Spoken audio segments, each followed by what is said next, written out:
C'est donc un scénario totalement inédit pour Recep Tayyip Erdogan.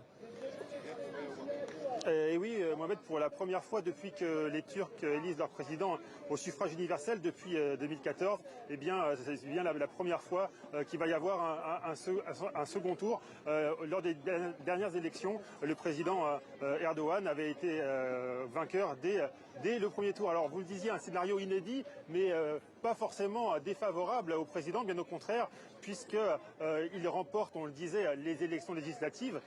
Son camp remporte les élections législatives et lui, il ne lui manque finalement que moins de 1% des voix pour l'emporter, alors que son rival Kemal Kılıçdaroğlu, avec 45% des voix, ne dispose derrière quasiment d'aucun stock de voix. Alors c'est là qu'intervient le troisième homme de cette élection, Sinan Oğan, candidat ultranationaliste et xénophobe, avec ses 5% de voix remportées hier soir. C'est lui qui apparaît comme le faiseur de roi. Il n'a pas donné de consigne de vote. Pour l'instant, il ne veut pas en donner. Il va visiblement monnayer chèrement son ralliement à l'un ou l'autre des deux camps.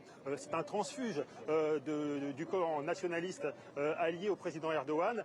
Il a dit qu'il ne se rallierait pas à l'opposition si elle continuait à être soutenue par le parti pro-kurde HDP. Donc tout cela reste ouvert. Mais en tout cas, Sinan Oğan est celui vers qui tous les regards se tournent ce soir.